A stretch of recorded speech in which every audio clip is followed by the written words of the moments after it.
trailer Istiqomah Pernikahan Cinta kita hari nggak sah. ini. Untuk episode selanjutnya, kita akan dibuat puas banget ya sahabat Istiqomah Cinta Lovers oleh pengakuannya Emran ke Kansa. Mula-mula, Emran datang menemui Kansa di pondok pesantren itu. Dia sangat senang melihat Kansa baik-baik saja dan selamat dari kejahatannya si Funi. Dia meminta maaf ke Kansa kalau ini semua ulahnya si Funi. Emran berjanji kalau Funi tidak akan berbuat macam-macam lagi sama Kansa. Kansa di sini bertanya, "Kamu apain Funi?" "Iya, aku sudah tangkap Funi." Di sini Kansa malah minta untuk lepasin Funi. Dan Kansa di sini kesal sama Emran dan dia menyuruh Emran pergi dari sana. Di sini Emran tidak mau pergi sebelum ia mengungkapkan semuanya. Di sini tentu Kansa jadi penasaran apa yang dimaksud oleh Emran. Dan disinilah Emran mulai menceritakan semuanya tentang kalau pernikahannya dengan Kansa tidak sah. Wali nikah bukanlah orang yang semestinya. Laki-laki yang berjabat tangan sama aku di hari pernikahan kita bukan wali yang seharusnya. Darto bukan ayah Kansa, dan dia juga yang telah manipulasi Aku yang hasil nuker tes darah DNA. Om di laboratorium rumah sakit Tentu di hari. sini membuat Kansa sangat marah. Sok banget Kansa mendengar ini semua. Lalu Kansa di sini bertanya ke Emran kalau Pak Darto bukan ayah kandungku. Lalu siapa ayah kandungku? Tanya Kansa ke Emran. Berdasarkan penelitiannya Emran waktu itu, dia mengetahui bahwa Pak Dr. Aksanlah ayah kandungnya Kansa.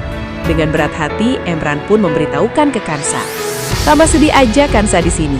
Lalu berarti Bu Hutamilah ibu kandungku, ucap Kansa. Dan ternyata orang tuaku tidak jauh-jauh dariku. Kansa memukul Emran sambil berkata, "Kamu jahat banget Mas sama aku." Dan Emran di sini pun sangat menyesali semua perbuatannya itu. Ia melakukan semua itu karena dia sangat-sangat mencintai Kansa. Dan dia mau juga menjaga kesucian Kansa. Dia tidak berani menodai Kansa. Saking cintanya sama Kansa ya sahabat.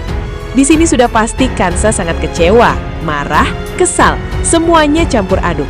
Bahkan Kansa bilang kalau kamu ini gila. Dua jijik melihat Emran. Dan terlihat juga ya sahabat, Emran di sini memohon-mohon agar dapat maaf dari Kansa. Dia berlutut di hadapan Kansa, sambil meyakinkan Kansa kalau dia benar-benar sayang. Dan dia rela tidak menyentuh Kansa karena dia tidak mau berbuat zina sama Kansa. Dia mau menjaga kesucian Kansa.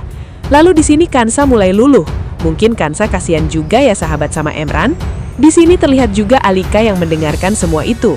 Di sini Kansa bisa memaafkan Emran, tapi dengan satu syarat kalau Emran harus merahasiakan ini semua dari Dr. Aksan, Bu Hutami, dan terutama Fathan. Kansa takut kalau dia mengetahui pernikahannya sama Emran tidak sah, pasti Fathan akan mengejar-ngejarnya kembali. Sedangkan Kansa tidak mau itu terjadi. Kansa ingin pernikahan Fathan dan Alika harus terlaksanakan. Dan Emran di sini nampaknya akan setuju dengan persyaratan yang diberikan kepadanya. Dan bagaimana kisah selanjutnya ya sahabat? Mimin jadi penasaran banget. Dan pastinya kita semua karena dibuat puas untuk episode malam ini. Sekian dulu ya sahabat trailer dari Mimin. Mimin ucapkan terima kasih dan bye-bye.